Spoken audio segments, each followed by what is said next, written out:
This is the Powered Up Podcast, show 56. There's certain things every day that need to happen in the classroom, like totally opinion.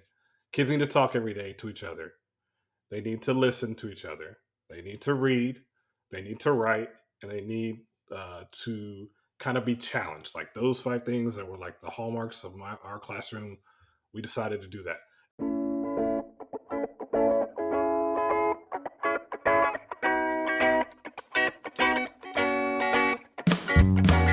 Welcome to a real-world education with insight and advice from teachers in the game, where current and former educators reveal what truly sets apart the great teachers and what it takes to make a positive impact on students. Whether you're in pre-service learning, new to the game, or a seasoned veteran, this is the show for you. You'll leave feeling inspired to take action because we are powering education by empowering you.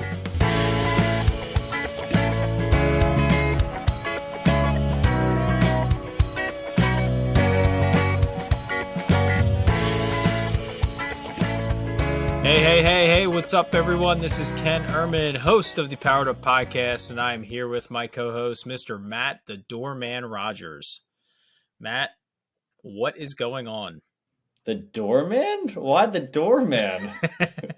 Because you went on your rant about the ticket out the door. So Oh, you're the doorman. all right. You'll hear about this a little bit more later. I just feel like sometimes when these educational trends come in, people just get way too carried away that it's like the way of being. The only way to do it is this method. And so, besides that, Ken, I'm doing well. And honestly, I loved not having to just talk to you this week. We've been doing a few, just the you and I, and don't get me wrong, I love you, buddy, but it was nice to talk to an awesome educator out of Texas. James was incredible tonight. Yeah, absolutely. It was nice to have a guest back. We've not had so many the last few weeks. We have a long stretch of them lined up again, so I'm excited to get back at that. But yeah, we interviewed. We had a conversation with James Varlack from, like you said, from South Texas. Just a really unique perspective. We talked a lot about different topics, a few things that we really haven't talked about before. Background knowledge, tech integration, the approaching current events, things that are slightly controversial, the impact on your local community, just a lot of neat things. What was one thing that really stood out to you? I think, through a lot of our conversations, we've talked about how can we be as authentic as possible? How can we not necessarily shy away from being ourselves in the classroom? And there's definitely a level of, we don't cross certain barriers in our conversations with our kids. But James kind of talked about how there's a need geographically, but also just the way to interact and get faith from when he was teaching 7th grade or what have you. To get that buy-in is to give the opportunity for kids to be themselves. And that includes you being vulnerable. And you'll hear towards the end about how listening is so powerful, but we've heard that a lot.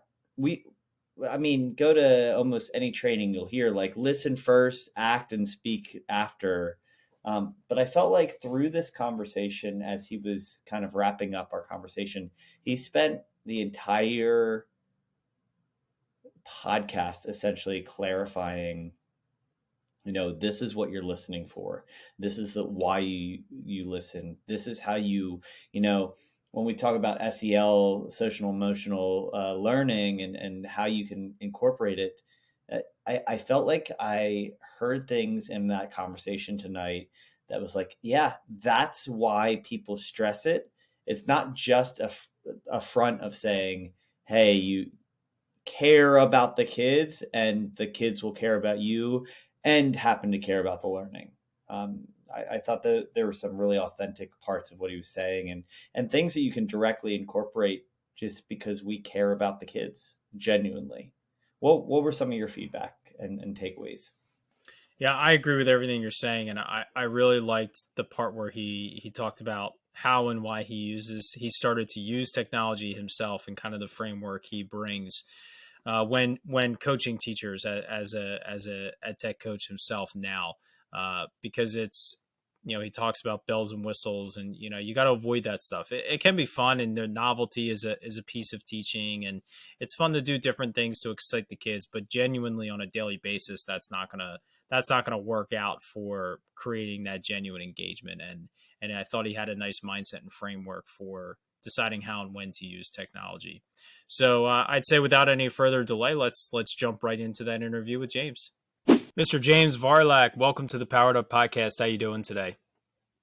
Doing fantastic, Matt and Ken. Glad to be here. Excellent. So kick things off for us. Introduce yourself, where you're coming from, and kind of just a snapshot of what your career in education has looked like thus far. Sure, be glad to. So, my name is James Varlack. Currently, I'm a digital learning specialist with McAllen ISD. That is in Texas and South Texas, and it's a border area. So, one of the cool things that I tell people is when I drive to work every day, we drive through a little section of a levee, and that levee has a large section of the border wall. So, that is kind of like my claim to fame with the family. They're like, "Hey, is it dust bunnies and horses and cowboys and all that?" I'm like, "No, we got roads, we got cities and all that." I work for a great district in McAllen ISD, about 20,000 students, and our team of specialists. We support technology learning in the classroom, so support teachers, students, staff, whoever it is that needs help. We're there to provide support, provide training, and educational journey. So got my undergrad in accounting, and I thought I was going to go that route, go the whole CPA and big firms, and got into it. Started my right after I got my bachelor's, started working for a department at our local university here, doing some accounting work, and I found that it was a little boring, to say the least. Now, no knock on accountants, if y'all have an accounting degree. The work We was need them. We need them. we need them. So I found there was not as much interaction as I thought there was going to be. So the books are great, great book work. I like the organization and the flow. In the meantime, I got my alternative certification. So here in Texas, you get your alternative certification, and you do a couple of months of classes, take your test. So passed my test, and I went for an interview, got hired at the first place that I applied to, and I taught math, right? So they saw the accounting, and they were like, "Oh, okay, you're going to teach math." And so in Texas, you could get a certification that kind of covers like 4th through 8th, like the main subjects, ELA reading. So we call it used to be called the generalist. So that's what my certification was in, but I got, into the math classroom. And so I actually got hired because the teacher retired in the middle of the year. So it was a tested area in our district, and at that grade level, 6th grade. So kind of was thrown into the fire. And what I mean by that is, right, they were kind of like in their mode of preparing for the test. So from February to May, did that. I don't know if the kids learned anything that year. I learned a ton. But then came back and taught 4 more years of middle school math. So I did 6th and then 7th grade. And then after that, I moved into campus technology. So I went to the high school that's kind of right down the street, and was hired as what's called a campus technologist. So we provide support, like actual support, fixing, making sure things are running good, and then training as well. So it's kind of like a half and half job. And now I'm in the tech coaching role. I've done that for the last 3 years. So a great family, 3 kids, and my wife Dawn, who's a counselor also at a local high school here. So that's my journey. Excellent. Thank you so much for sharing that. I already had 2 kind of questions and topics I wanted to jump into, so I'm actually going to go with the second one that came to mind for me. So you started in accounting, and then you transitioned directly into teaching math. So, we'll say you were a math expert. Obviously, you have to have a large amount of skills and knowledge and just natural ability to be successful in accounting.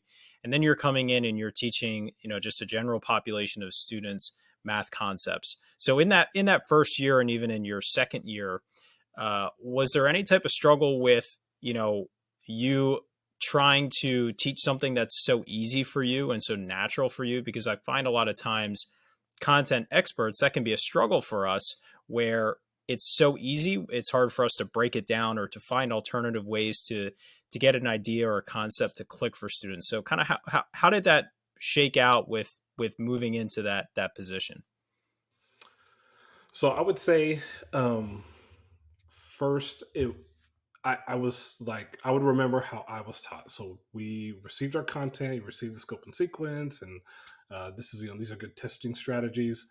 But when you're a new teacher in the classroom, I feel like you kind of go with what's comfortable for you, kind of more than what may be what you know. So obviously, you don't really know that much about how students learn, their competencies, directing strategies towards specific traits that they do, working with special ed students. Those are things that you really have no clear understanding about. So what I would do is I was like, oh man, we're multiplying fractions. Man, this is so easy, right? So to myself, who I thought was a pretty fairly good math student, this was going to be an easy concept for me to teach. Now, once I got into the flow of providing that concept and like, okay, now I have to actually work on a lesson. So like teaching and then creating a lesson like can be totally polar opposites if you are not kind of like trying to like bring them together. So you can create a lesson and that lesson can kind of be a miss, right? But you feel like you have the content great. You're absorbed in the content. You really feel like you understand it. But creating that lesson to dynamically reach the kids, that's different. So uh, for example, multiplying fractions, I was just had a whiteboard, had some expos, and I had a few notes, and they had the journals, and I was like, okay, so we'll go through this, and we'll take the notes in the journals, and then like clockwork, if they follow the steps in the journal, they're going to be able to get to mastery, right? So it's like I was like, got this, got this. So what I found out is there were some of the students who learned that way. And then I found out a majority of the students did not learn that way. They could take the notes, right? And there's always this disconnect when a student is writing down and having to look and writing, right? Sort of a disconnect does something to the brain. So going through that, being in this classroom that I felt like was real quiet, I had their attention, right? Great, but in the end, as soon as the assignment or that independent practice was given, question after question was raised, and I don't understand, and so kind of it's a little defeating, a little bit, right? Because you're like, man, I thought I had this great, but luckily I had a master teacher. This lady, Miss Gaitan, like she's a master teacher. She approached everything with a hands-on kind of view, and so that's what I learned from her. And so I kind of took those things like right there into the classroom. Now, the kids like gaining respect and classroom management and all those things. Those are things that you can actually grow in, right? No doubt you can grow in.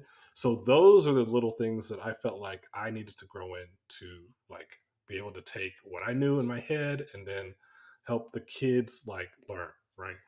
And so that summer, I remember my wife and I just gotten a job. And she was like, "Why do you spend so much time at school?" And I was like, "Well, I'm sorry, baby. No, school ends at this time, but man, I've got so much to learn and catch up on, and so to get to know my students, And so I was trying to do that all in between this framework of the standardized test that students had to take, right?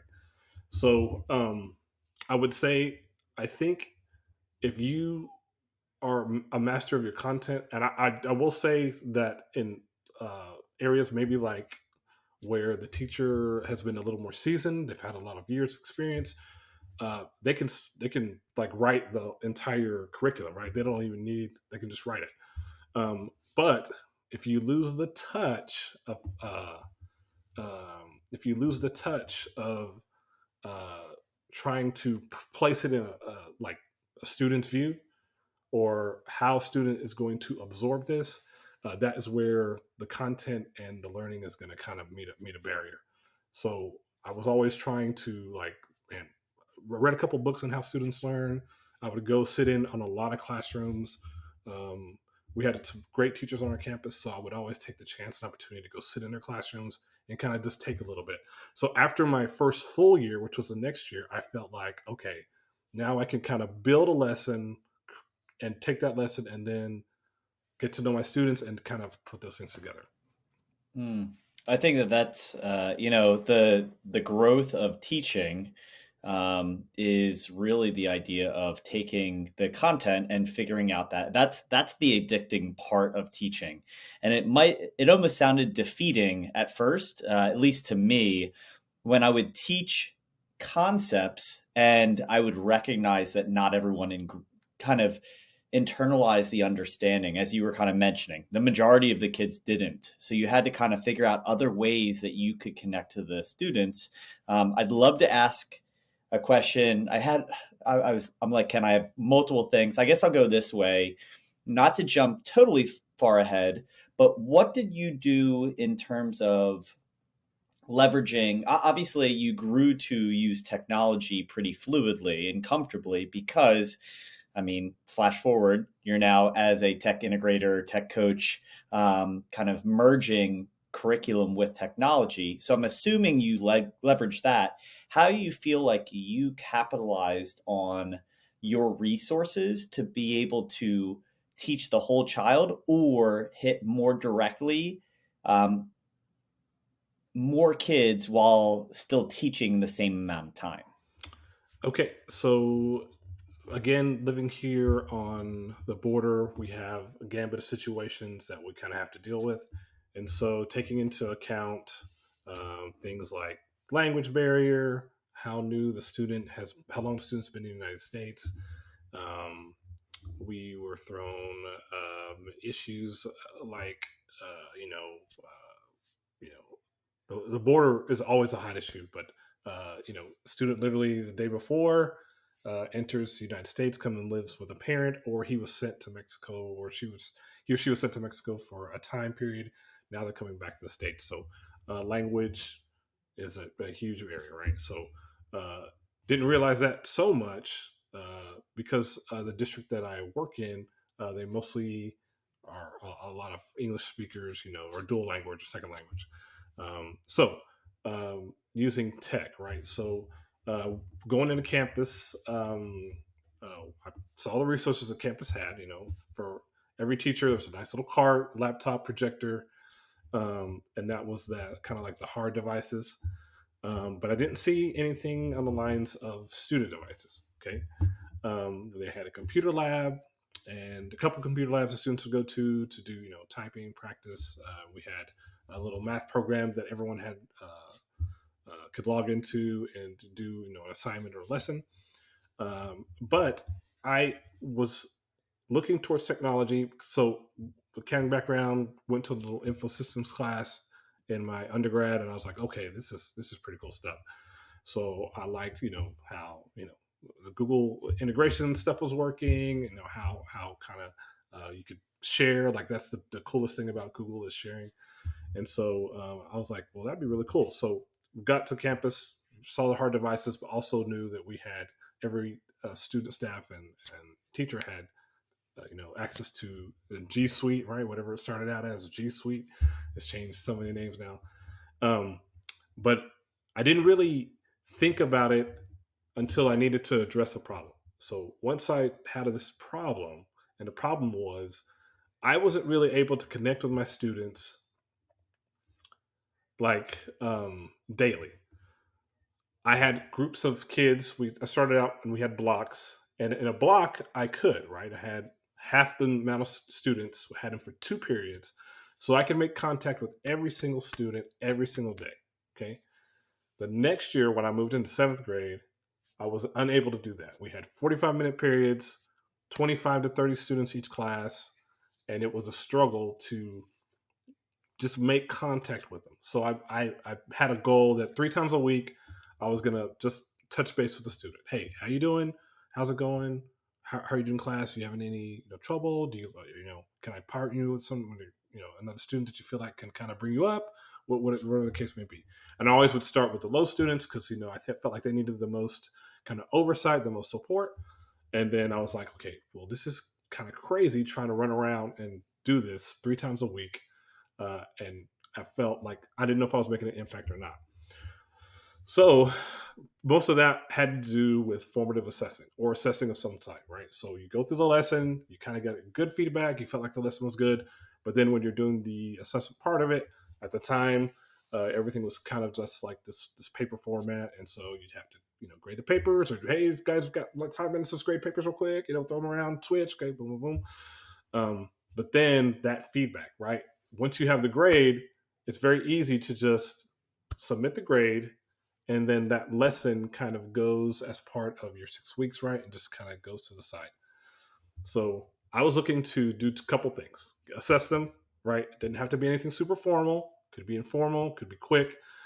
Make it timely, or 3 things: timely, and then give them feedback, right?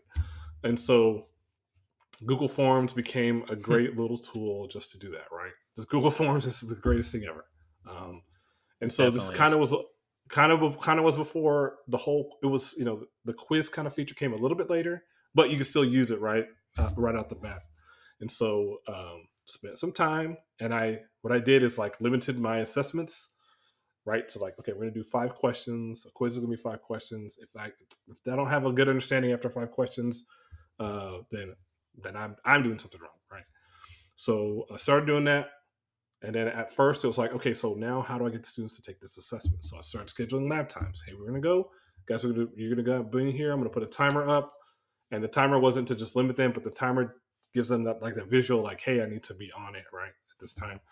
So we go in and do that, and so I was able to kind of specifically address those needs that I had. Right, that technology helped me solve that problem. Now, from there, what the students in turn saw was like, okay, so how did you guys feel about that assessment? Is it better than paper? Right? Oh, yeah, it's great, sir. It's great. It's wonderful on paper. Okay, what's a challenge that you see by it? Okay, well, sir, if, I don't read too well, so, reading on there and then having to answer in a time limit is challenging. Okay, well, we can kind of figure something out or whatever. So then I got to navigate with the special ed teachers and kind of figure out certain things that would work with students and work with everyone. And so Google Forms specifically helped me do that. And downside or the good side is, so they still took a paper in to the test, right? So they would just still mark their answers on a piece of paper. So that I had something physical. If a parent did ask for something, I had something to give them. It wasn't no screenshotting at the time and sending the emails. A little bit right before that, kind of those workflows came in, but I felt like that definitely helped me save time, and I was able to touch base. So on the flip side of that, what I would do is then we would kind of do a little assessment on Thursday, and on Friday we'd had this little project-based learning, something they could kind of work together. That's the time then I was able to kind of like pull those students in and say, hey, you did awesome, you did great. On the little Google form, right, I was able to add that little ending statement to say, hey, great job, no matter what your score is, you matter, great, and all that. So those, I was able to kind of address those things specifically with Google Forms. So my understanding and my view of technology in the classroom is, if it helps you kind of address a problem, that is like where it's the most powerful. Okay, it's going to help you reach every kid every day at any time. That's what now I love about it. I love how you identified that you started with a problem, and that is what technology, putting education aside, that's what technology is here for. It solves problems for an individual, for a group of people, for whatever that is, running businesses, being entrepreneurs, or that all that type of stuff. Is you are there to solve problems. And so often I feel like teachers want to use technology because they see their colleagues using this tool, or they see it on Twitter or Instagram or TikTok, and they think they need to use it. And anytime I have a conversation with a teacher, with when they say I want to use this tool, my question is, you know what is it, how is this going to transform your classroom, or what problem are you trying to solve with that?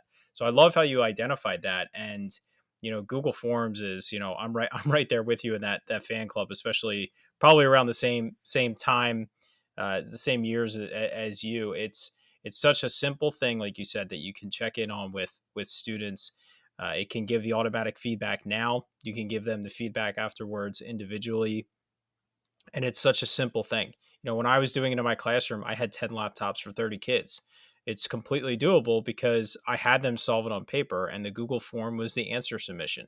And, it gives you that information. And then you can say, okay, everybody bomb this. I'm going to teach everybody tomorrow the same lesson. Or, these 3 kids, they're almost there. They just need a little bit more support. So I'm going to pull them during morning meeting. I'm going to pull them whenever I have the time. And, that all starts, like you said, with that problem. Your problem was you wanted to have more of an individual relationship with your students, and you created systems that allowed you to be more efficient, so you had more time to visit with more of those students in a meaningful, purposeful way. You're doing it so that you're gaining that information, so that when I meet with Matt, I know exactly why I'm meeting with Matt, because he's excelling at this, or he's struggling with this, or he's right where I want him to be, and I can push him to the next level. Matt, I know you have a love hate relationship with data. You cringe at the word, but you know how much I love it and how much I push you to use it. How, Matt, over the last few years, how has that changed for you? Or, you know, how do you use it? How do you not use it? Where do you think you should use it? Just, how has that changed for you over the past couple of years? So, to James, give you some context, I am definitely more like I feel very ingrained with my kids, and I feel very much body language and very observational data to kind of understand. And I know that that's not a foolproof way, but even today we were readjusting groups based off mid-year testing, and it's so much more of a judgment call than it is just data. And I think that we get caught up in data. I actually had a data meeting, and my class is performing well. I have a high performing class, and I got really frustrated because my administrator asked for me to pull up a data form that I don't think represented where my kids were. So that whole like misconstrued how we can look at different things. At the end of the day, data is super valuable. I think, not to add stress, but I have Ken and I have a friend of ours that would do something fairly similar. He was a science teacher in middle school level. And he, in order to kind of keep track of kids if they were staying up with their notes and doing their homework, he would create a Google form and ask them to, insert from page 33, answer to number 3, and from 42, this answer. And then he would toggle on data validation and answer validation. So they'd have to answer with the exact text.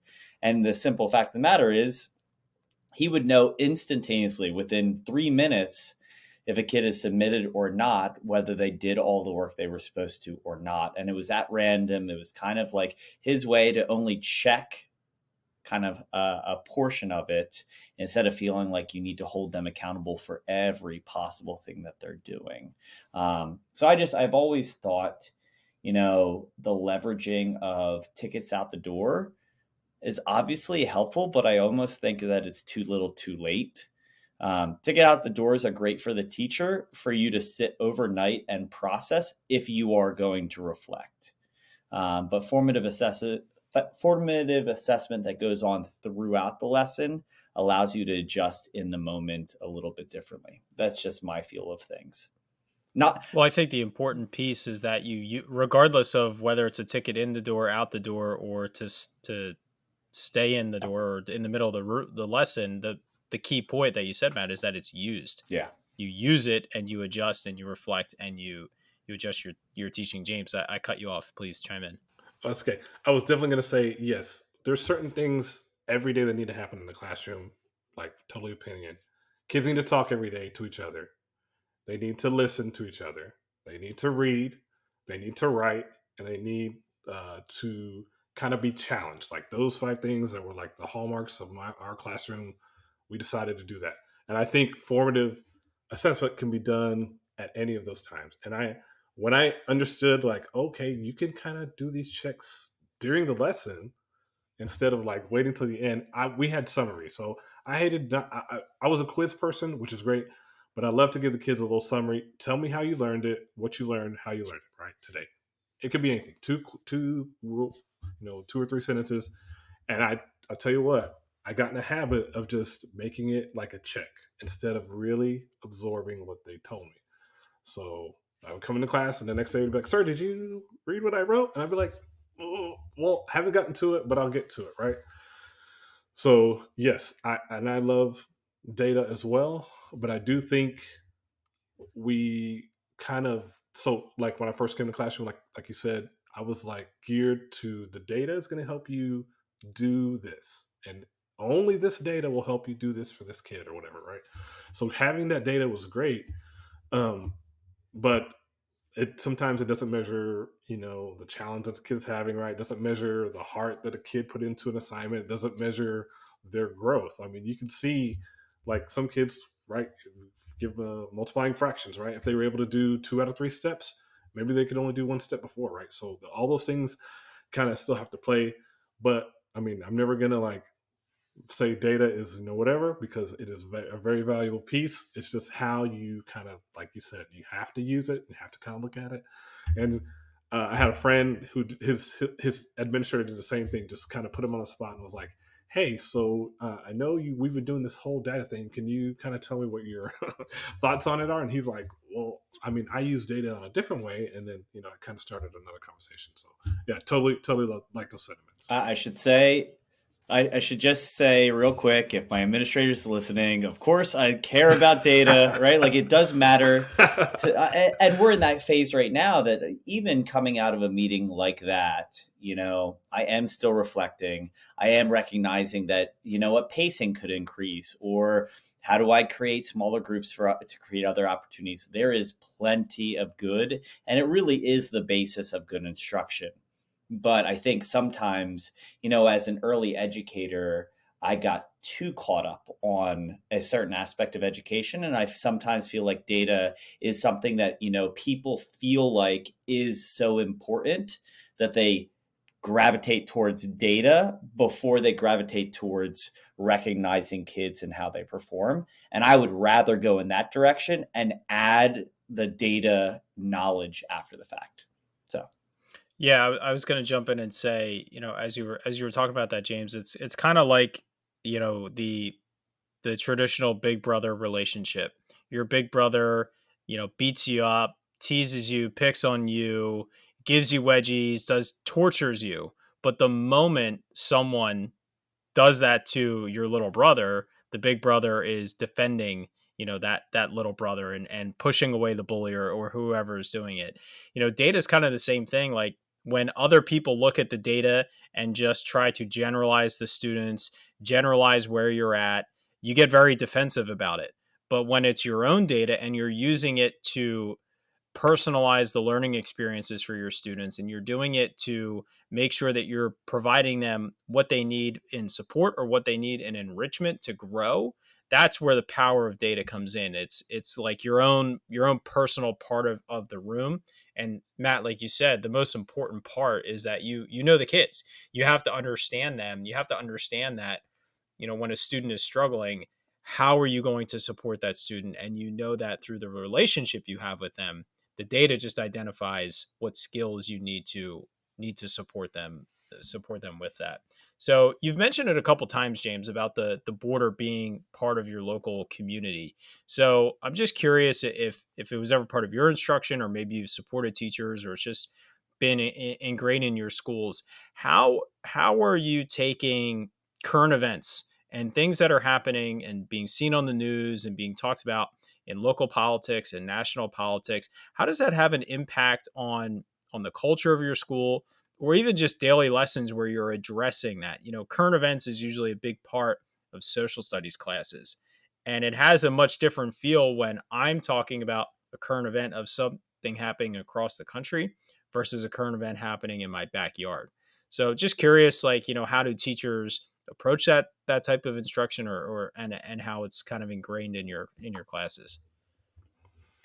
Great question. So, our previous presidential administration, um, when most folks know that our border towns, we have what's called, so the government uh, allots money to support wall building, and then there's a lot of private groups that do the same thing, right? So for example, the one that was sort of literally like down the street from where I live, which is, it's like half a mile. When that started going up, what it does is just raises awareness, and it gives talking points for, right, teachers in the classroom. And so since that's a hotbed topic constantly, teachers are able to, take what's going on in the news or whatever and share. And so what we do, so from our end, like what I was able to do is, our district is very big about telling a story for your classroom, right? You want your story to be told. You need to tell it any particular number of ways. So it could be, you have a Twitter account, right? You have an Instagram, you have some medium that you're communicating with the community. So almost, the majority of teachers in elementary, middle, and high schools have some form of doing that, right?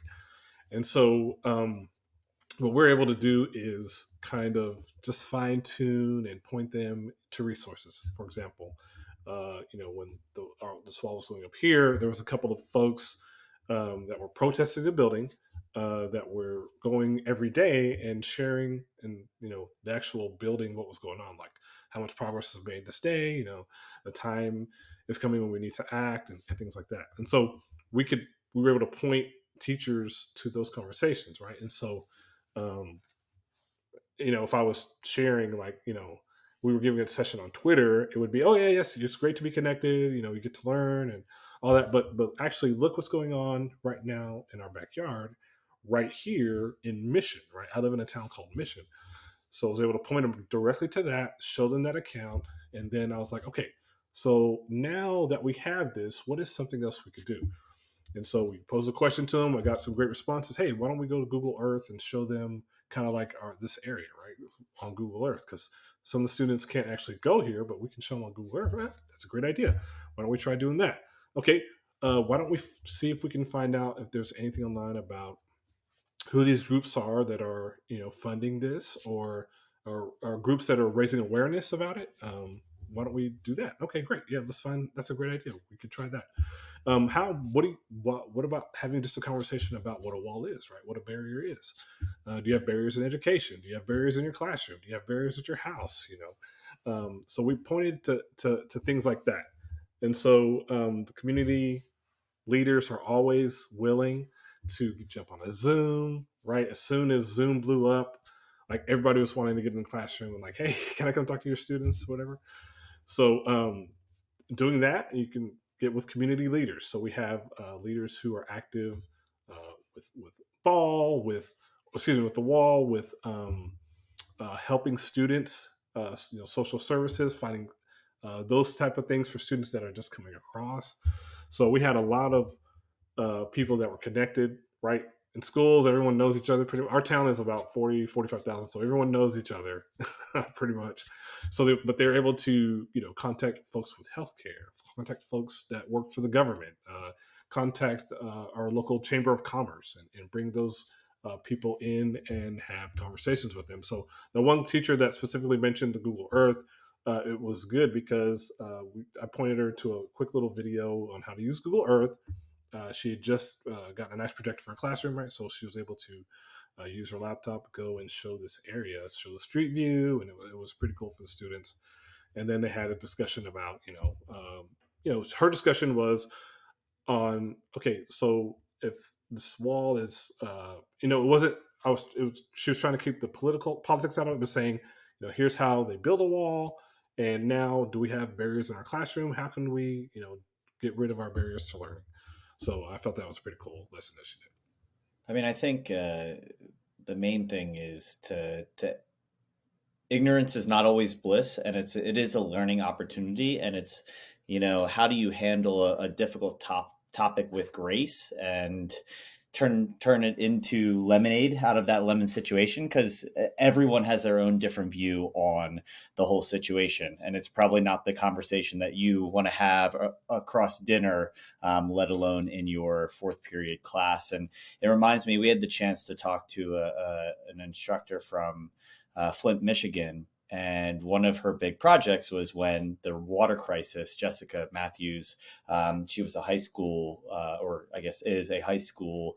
Was it creative writing, or Hmm. Yeah, she did she taught she really brought activism into her writing courses.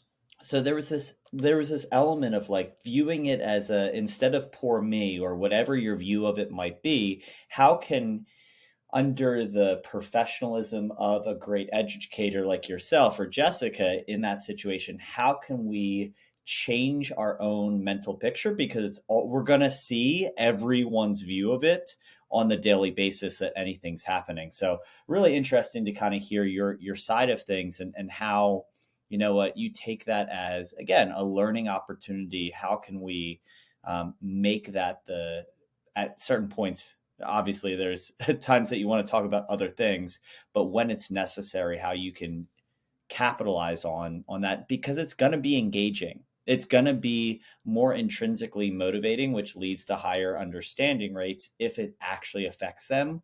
um, and then you're pulling in, deeper understanding through visualizing it through Google Earth, or pulling math concepts into what is the expense, or what is the distance that it's covering, these type features just makes it practical, and kind of taps into it, which I think is fascinating. Transitioning a little bit, I just have a comment that I wanted to bring up earlier. But in your role as, we've talked to a bunch of educators at this point that grew up, and at 9 years old they knew they wanted to be a teacher, and they just waited for the moment until they could step into that classroom. And sometimes what we hear, maybe not from who we interview, sometimes we hear that it's difficult to take criticism or challenge from that type role.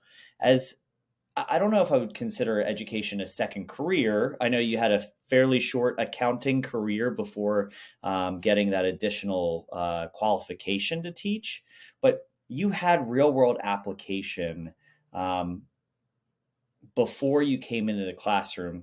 What do you feel like are the benefits and or the challenges of not being this, traditional graduate going into education? What do you feel like that offers your kids, or just your journey to um, navigate the fresh? Let me just say, I almost feel, as a lifetime educator, I've never done anything else that I don't know. And so I often think grass is always greener, frequently. Whereas you might say, you know what? I remember when I was doing accounting and it was miserable, right? Like, it was fine. I was good at it, but like, it was so boring that I would much rather put up with someone throwing a temper tantrum or whatever, compared to just not feeling like I'm making an impact. So that is context. And actually, it was really short. It was really literally about 5 months Wow. between the time I finished my certification and then had to go to the guy who was my boss at the time. And as soon as I knocked on this door, he said, "You got something to tell me, don't you?" I said, "I sure do, sir." So I do think having the real world experience, well, anyone's experiences, right, are going to be of value in the classroom. So coming from that accounting standpoint, um, I think I've not been a college student in education, so I can't speak for anyone, right? But I do feel like, um, work experience, especially work experience, is a great thing to have in the classroom. I remember going through some of my accounting classes, and we'd ask like, "Oh, sir, how is it out there in the CPA world?" And they'd be like, "Oh, as soon as I got my doctorate, I've just been teaching." So that was very surprising to me that they were teaching these courses and they didn't really have any real world experience. There was no knock on them. It was just that if we had a question about that, they were giving us theoretical answer, right? Instead of saying, well, here's kind of what we tried out, in the real world. So those type of responses you can give if you've had, a little real world experience. Okay. Um, I think it's always beneficial to different things. I remember also signing up. There was a summer program where you could go work at an industry related to what you're teaching, and then bring that back to the classroom through lessons and things. So I actually worked for our little appraisal district and how they appraised homes and all that. And so that was like coolest thing that I thought. And so I was able to take that experience and again right into a seventh grade classroom. Our first week, I was like, why? The question's always like, why is math important? Why do kids need to know math? Why am I going to use this, sir? We got to get those questions daily. And so you can never give a perfect answer, but this was a way I could connect that to a practical way and say, okay, so you're going to have a home someday. Okay.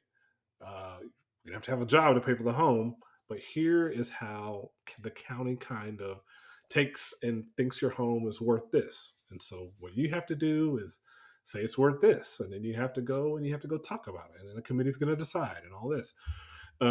So I do think real world experiences not necessarily a must, but it is very uh, valuable to bring any of your experiences. Even I worked at a grocery store for like 5-6 years while I was going through college and all that. So even those little things, it was very practical and easy to kind of tell. And the students want to know about you, so it's like that whole juxtaposition. But we have a lot of students. The hot thing is tying industry now to the classroom, right? So you want to have kids that are going through these programs and they want to walk right into a job. um, I couldn't stress and feel like that's any more valuable than it is, because it's like amazingly important that kids can kind of find something to connect to. And it doesn't have to be their career. It doesn't have to be whatever they're going to do, right? They don't have to know what they're going to be endorsing in ninth grade when they're going to change or go to college for something else. But I do think they need to be able to connect with something. Right now in our district, we're kind of rolling out some esports. And quick shout out to my district, my director Ann, and our specialist Rosie Gonzalo. Good quick shout out to them. They're amazing, amazing team. But we're rolling out esports, and so something like that is a way for kids to connect. They don't have to necessarily say I'm going to be a gamer when I get older, or whatever.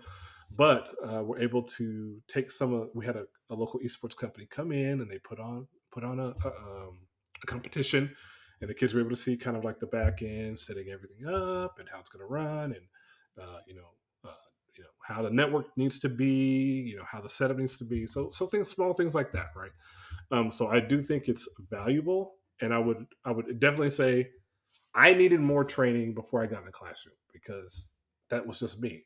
If I'd had maybe a couple of years of student teaching, and I subbed, right, but subbing not necessarily the same kind of, it's done kind of for you, and you're kind of just like performing. But like things like engagement, right? Like this engagement thing. So I was like, if I had the kids quiet, I was like, that's great, right? Kids are quiet, they're listening, they're locked in. Come to, and I used to teach where I was in the middle of the class, and the kids were on the sides and in the back behind me. So literally, the last two rows behind me were asleep, pretty much, when I was teaching. So like that was changing around your classroom, how to get students' attention right in a timely way, learning those type of things, not necessarily from you have your teachers that you can ask, but if I went through a couple of programs or had classes, I do think that is valuable as well. So I think it's kind of like a win-win. Um, Either going to get some experience or you're going to get some good training to bring in. So Absolutely. And I think, like you said, it's so important to just let them to get to know you. When my first probably 6 or 7 years teaching, I was working at a restaurant Friday nights. I would leave school, go right there and stay there till 2 in the morning. And kids would just be surprised to hear that I was doing that. And, I would talk about the skills that I was using working in the restaurant that connected to concepts that we were learning in class, or projects I was doing at my house, when I was tiling floor, figuring out how much tile I needed, those simple things and how it connects to the concepts we're learning. But also, like you said, the push for students going right into the workforce or the trades, that's a big thing in Pennsylvania right now too. And it doesn't have to be their career. Last year I was working with a welding class as we had some teachers in and out, and I don't know how to weld. I know how to do a lot, but I don't know how to weld. And I said, you're not going to be welding while I'm here, but let's talk about how can you utilize the skills you're going to learn here and benefit from it when you leave this class or when you leave high school. You don't have to pursue it as a career, but having the ability to weld is not a common skill. Can you have a little side hustle? Can you work at a shop, once a week and make a couple extra bucks? Can you open your own type of little business where you're performing that for others? You're making sculptures, all these different things, just trying to get the ideas rolling for them that life is not about committing to a career for 35 years. We're living longer and longer nowadays. You can have multiple careers. You can do a lot of different things. Along these same lines, I was thinking this when we were talking about just where you live. You have such a diverse population, and you've been talking about, bringing in real world experiences. I think one of the biggest things that I've learned when you have students that come from diverse backgrounds, they move from another country, they're from just even a different area of the country, their background knowledge is so different. And their understanding of a concept they're about to learn, a story they're about to read, if they don't have that background knowledge, they are going to struggle immensely, even if they have the ability to comprehend the material. What are strategies that you've used or you've supported other teachers with, technology maybe specifically, that really helps level the playing field in terms of providing background knowledge to students? I think, well, I'm a questioner. I love to read and all that, right? I love to read books and all that, but I'm a question guy. I will ask questions and I will stop you. Hey, I'll DM you. Hey, I have a question for you. So, so for me, I felt like if the students were able to ask questions, number one, in the classroom, that was great for me, right? And so what we did is, like, one of the things I did is I had the block classes and all that. So it's kind of navigating a block classroom is, if the teacher's doing all the work, and the kids are just kind of like performing, then it's kind of hard to kind of like keep a block classroom kind of running the whole time, right? So try to learn some strategies on stepping out of the way and all that, so the kids could do a lot of the work. But what we did is, usually on Fridays, what I would do is, I would say, look, okay, so you guys are sixth and seventh graders. You like to talk. I want to give you space to do that, but it has to be space that we're learning. Okay. And then, if we have, the downtime or whatever, that's great. We'll have that every now and then, so often. So what we did is we set up these common conversations, what we called them, common conversations. And so it was a space on Friday where selected students throughout the week could come and they could ask questions, right? And they could ask questions about whatever uh, they were connected to.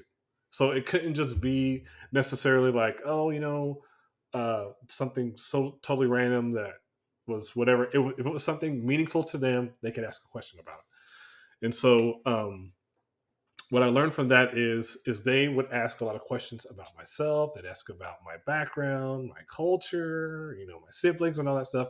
But they in turn would ask about each other's backgrounds. And so, for example, I remember this one kid, he'll remain unnamed or whatever, but I remember literally when the school brought this young man in, he was a seventh grade age, and he'd only had like 3 or 4 years of school. Okay. So his levels were, he needed a lot of support. And so, but when it came to common questions, this young man, common conversations, this young man would ask and he would have like just the greatest time connecting with others.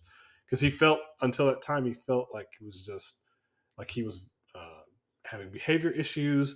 He had no way of connecting with the class, right? So during those common conversations, he spoke only Spanish. But what the students were great at doing is supporting him and then letting me know, like, And so he would ask about, he asked about my skin color. He asked about all kinds of things, and he just wanted to know, right? He's in a new place, and whatever.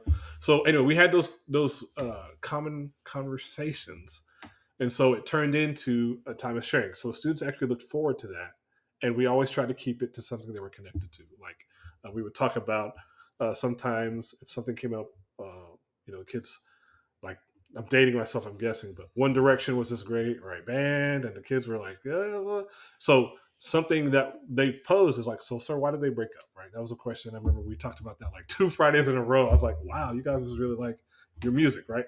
So we talked about why do bands break up, and it was a short little time. We didn't give it, we put a timer on for a few minutes, had a conversation, and so they were able to also share about their culture. So they shared about quinceañeras. I wasn't really familiar with that here in the Valley. Quinceañera, right? This really special promotion of the young lady to womanhood, and learning about birthdays and piñatas and all that fun stuff. So getting all that knowledge, right? Great, sharing mine and sharing theirs. So that's one thing specifically we did. So discussion is always good to have in your classroom if it's directed, if it's structured. Discussion is great. So loved having those uh, common conversations. Also, background knowledge. I think beginning of the year, my first year, I remember I made this lame PowerPoint to introduce myself. Right, it's like all these bullet points. I read every single one. Picture my family, okay, blah, blah. So the next few years, when I had them introduce themselves, we went and did the lab, and we started doing screencastify so they could kind of like record a nice little video of themselves. And I said, you don't have to do it. We have this option or this option, but you know what? If you guys recorded a video, I think that'd be really cool. I'm gonna go ahead and record one, and I'll show you guys tomorrow. So I ran a little screencastify, boom, showed myself, and so from there, I took a little form and was able to get some data on them, just like what's your favorite, just your favorites, like favorite.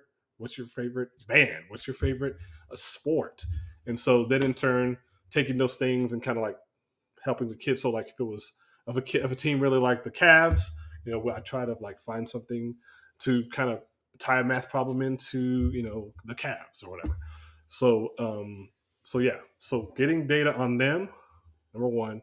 Well, I won't say data, like their fun things that they like, and then having those common conversations was a big time game changer. I think common conversations, just that sticks out to me, so we've been doing in my room a responsive classroom, which is really built around the concepts of, uh, getting the kids up and moving and interacting and getting to know each other in new and unique ways early in the morning, so that you create a classroom culture that allows you to feel connected to the kids, but the kids to feel connected to you and each other. And one of the things that, as you're mentioning that, I'm just reflecting right now and thinking, I have done a great job or a purposeful job of connecting students to other students. And I have really purposely learned about my students academically and fairly surface level. When I think about the grand, there are many things we don't talk about in that realm, but in our role as educators, again, it's a safe space for kids to ask so that they can grow. And that common conversation sounds like an awesome opportunity to have vulnerable conversations. I'll use an example. My wife's mother is completely blind, cannot see, hasn't been able to see since Kristen was 14 years old. There are things that I would love to ask her that I've never asked her about the experience. And I just have accepted who she is and the incredible things that she's capable of doing. But I just don't ask her because it's not really appropriate right now in the relationship that we have. And I think about that in, I work with 9-year-olds. They have these questions that are logical questions that probably would be simple. Everything from why does this work? And you can answer that quickly, to big, grand questions that they will live with forever and possibly can unlock some passion of the kids to try and be the person that solves it. So I just super fascinated by that opportunity. But there's also like, can you real quick to add so that I can just personally benefit? what are the parameters that you put on it to keep it, appropriate? What parameters? Obviously, you mentioned about the time frame, but what were you doing in that role to make sure that it's, uh, like you said, stayed targeted to your purpose the entire time? Because talking to Fridays about One Direction, it could that's our job, right? We love that's the fun of being in the moment and how am I pulling this into the curricular topics? And that might Matt's be, class was talking about One Direction because he was very distraught about the band breaking up. yeah. His kids didn't care. But you know what, that might be like you were saying, the Cavs player, how many baskets they scored in the last game compared to their season average, that trend line. Like you can do different things and capitalize on that. And the student that asked that question or that really was driving is like, man, they really got like that real, what a smooth job of incorporating it. So what are those parameters, and anything else you'd like to share about that? So dealing with 6th and 7th graders, and I'm sure 9-year-olds are, whatever. If you could teach 7th grade, and I don't know if any of y'all have been middle school teachers, whatever. If you could teach 7th grade, you can do anything in the whole world. Okay, I'm sure people say that about kinder or whatever, elementary 9-year-olds, whatever. I think we all But agree 7th with grade, what yeah. you're saying. 7th grade is a brutal time. 7th grade. So it was all moving them towards, okay, yes. Okay, what can we do to make our individual selves a little bit better?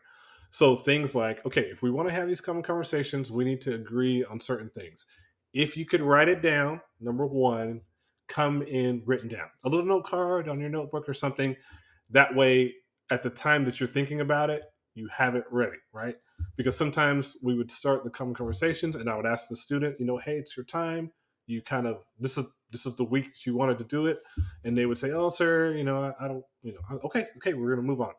So I didn't ever want them to feel like anything that they were connected to wasn't important enough for them to share. So we did that, number one. If you can write it down, and also when they wrote it down, I could vet those things really quick. Like, okay, hey, okay, can I take it in this direction real quick? Oh, yes, sir. Yeah. Okay, great. So we wrote it down.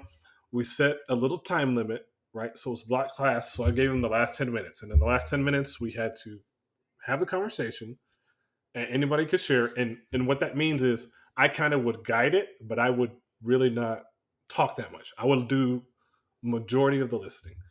The students had to raise their hands. And so we tried to make it to where the person who was connected to that student that was sharing, they were the ones that kind of guided, were the majority guiders. They would pick, okay, Jose, can you, what's your thought? And so we did that. And then the time limit, I would always tell them, like, hey, look, okay, sometimes these conversations we're not going to finish.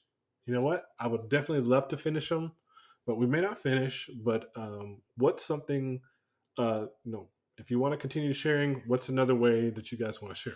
Well, we can write about it. Okay, yeah, great. You guys, okay, why don't you write something, and then if next time you could share or whatever it could be. Or I can post it. We had a nice little wall where we would post our, uh, you know, thoughts and conversations, and nice things that we were saying to each other in the classroom. So those few things are the things that I did, and then I always wanted to make sure everyone shared. So I had a little list, and as soon as they shared, I'd be like, okay, so after we go round robin and everybody gets a chance, we'll start over again. So everyone had to share something they were connected to, and if it came down to that student that was like, "Sir, I'm not going to share. I don't like talking in front of others," I would say, okay, that's okay.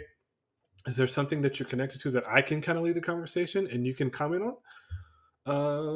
Okay. I would kind of pull their teeth a little bit. So ended up, I would run the conversation, but I would have them comment. And in the end, they end up sharing, just as much. So those few things. And I mean, it turned out to be great. We tried things like Four Corners. We tried things like, um, we affirmations, whatever. With 7th graders, it has to be like, you have to kind of coach them like, hey, this needs to be real quick because we have 30. I can't take the whole block, whatever. And there were some days that the conversations were deep. I remember someone shared about this is, I mean, I don't know why they were sharing about this, but they were sharing about how um, these forces in the Middle East were using Twitter to get coordinates and like bomb. And he was like, "Well, sir, doesn't it seem like that's like a bad way to use social media?" And so we had a whole social media conversation kind of built around that. And so very simple, we didn't go into elaborates, but it was like, well, that's pretty cool. It's a deep thought, right, from that kid.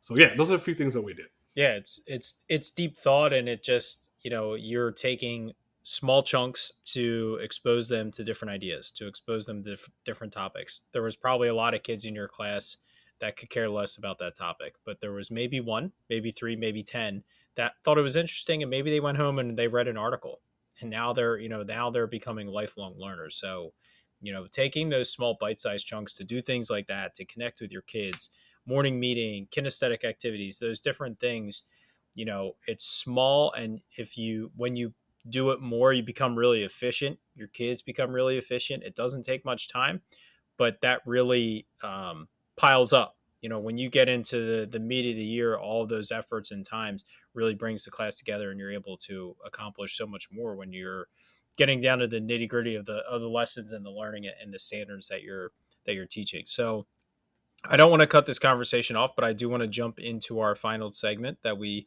have dubbed the exit ticket, or the ticket out the door. Maybe we'll call that tonight to reference Matt earlier. So, question number one: what is the best? Actually, you know what? We're just going to have you do it on a Google form, and we'll call the recording now. So, what is the best thing that a teacher can do to make a student's school experience better? Oh, great question. I think if I had to talk to myself as being a teacher first year again, I would say listen way more. Like listen way more, and then step out. Don't be afraid to step out. Like step away from the teaching. Like it's not about you. The focus doesn't have to be about you. Everyone's eyes don't have to be about you all the time. But what you can do is you can guide them to where they're kind of like running the class. I feel like that probably is a great way to, it's like you lose a little control, but you're going to gain a lot more connecting to the kids, and they're going to like in turn like feel like more a part of the class. Okay, so include everyone, right? Always include everyone. Try to step out of the way a little bit and listen as much as you can. Those are incredibly solid, and I need to remember those going into tomorrow. What is really the something that sticks out as maybe the best piece of advice you've gotten, and this could be from a colleague, maybe a supervisor, or even a student? Best piece of advice. I think even when these 2 years of COVID, some teachers have maybe lost a little confidence in themselves in moving to something they were very comfortable with into doing something that they didn't have a lot of comfort with. So I think a lot of teachers may have, as before when they were dealing with something tough, they could kind of navigate it because they felt very comfortable in the classroom. Change here or testing change here, changing this parameter. We got a new principal. All those things kind of weigh on the teacher. So I think in this new realm of technology, the digital gorge is what I call it, right? We had all this tech and all this. Some teachers may have lost a little bit of their confidence.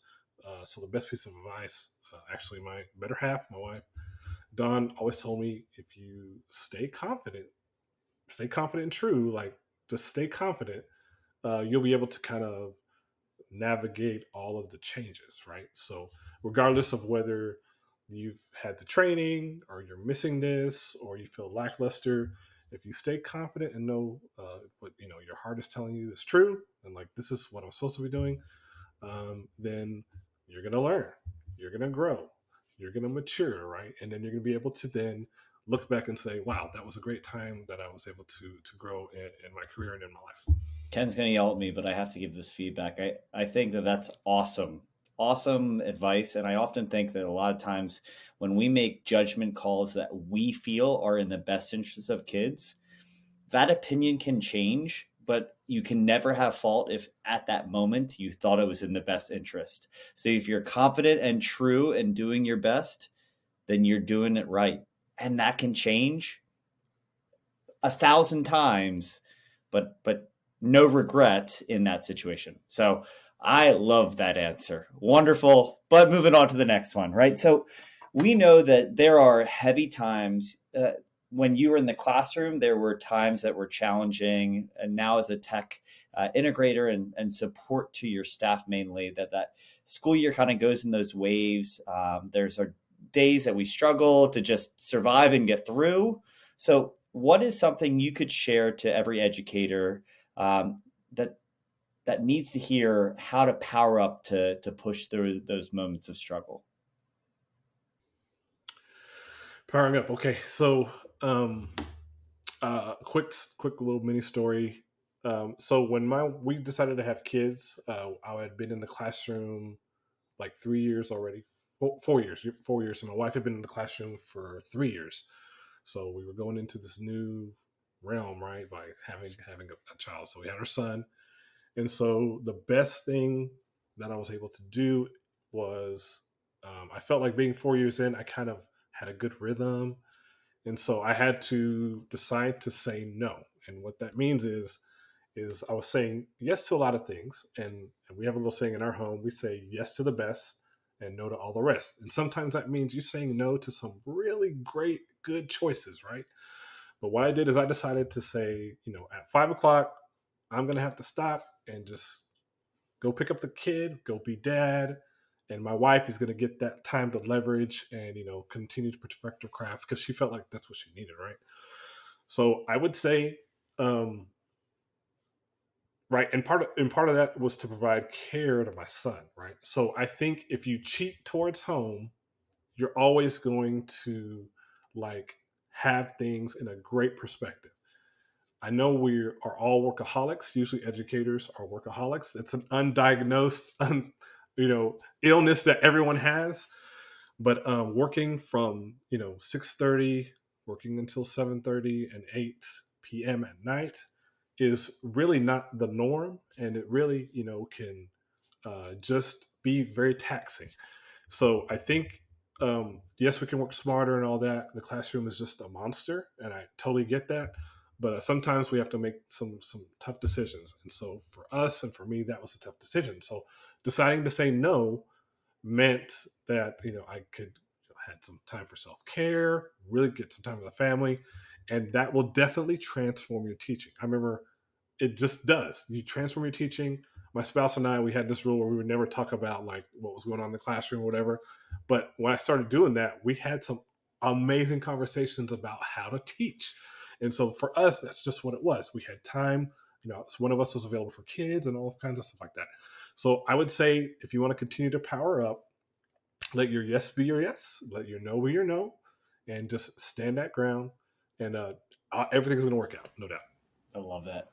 I think that's a that's a great answer, and Matt and I just recorded I think the previous show 55, talking about when we first started. You're saying yes to everything, and how to make that decision on what to say yes to, what to say no to. It's so important. I constantly remind teachers on weekends, on breaks, shut your computer down and don't look at it until Sunday night.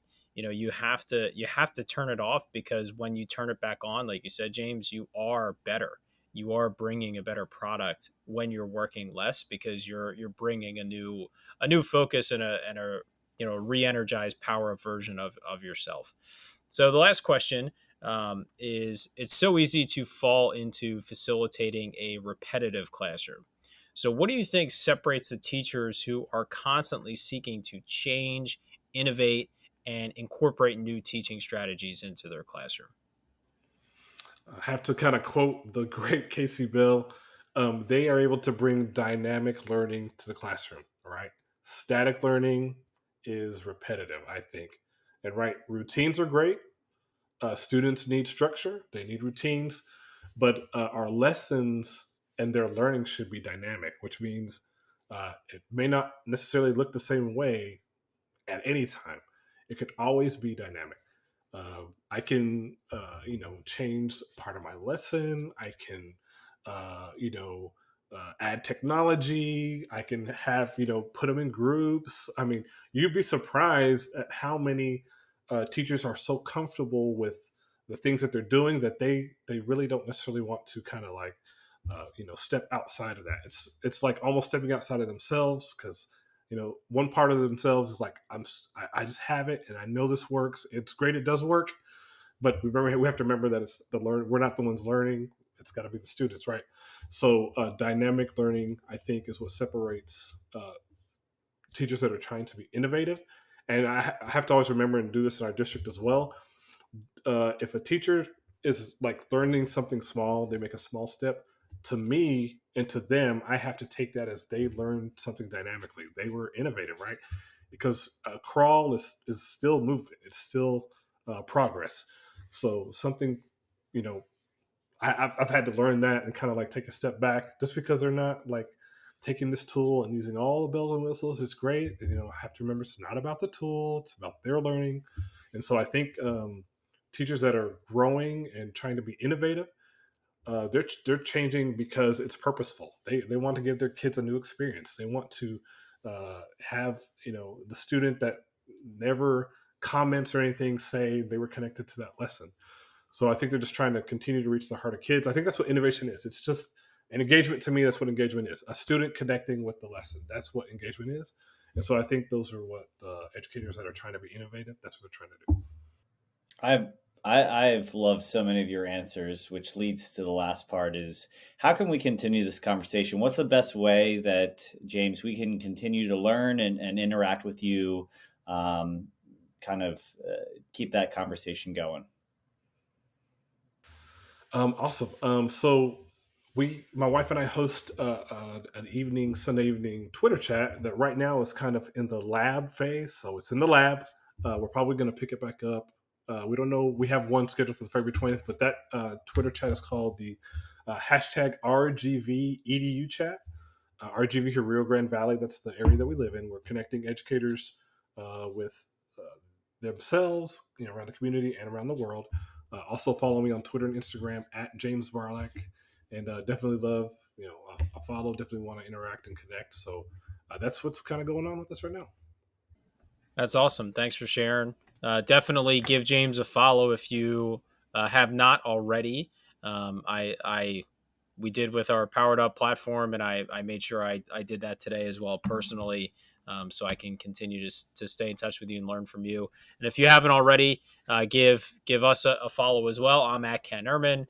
Matt is at EdTech Neighbor, and we are at Power EDU Up as well. So everything that James talked about, some of the references, his Twitter handle, and links to that hashtag can all be found on our website at poweredup.com/show 56. So you can jump on there. You can listen to the recording, see the YouTube version, as well as grab some links and some notes from there. So James, thank you so much for your time. I really enjoyed this conversation. Really dynamic conversation. We hit a lot of different topics, and you're a very open, honest educator. Your district is clearly very lucky to have you as a part of that community. So keep doing what you're doing. Keep making a difference for those students and for those teachers. And thanks again for jumping on with us. So, Mr. Rogers, why don't you take us on out of here? As we power down this episode, James, as Ken mentioned, you left us feeling super powered up. Bring on tomorrow. Let's get after it. And I'll use a line from your Twitter bio. Continue to bridge the gap between education and technology, but really bridge the gap between education and your kids. How can you make that connection? How can you continue to drive and make a difference every day, every lesson, every opportunity? So stay well, stay safe, and we'll talk to you next week. Thanks, guys.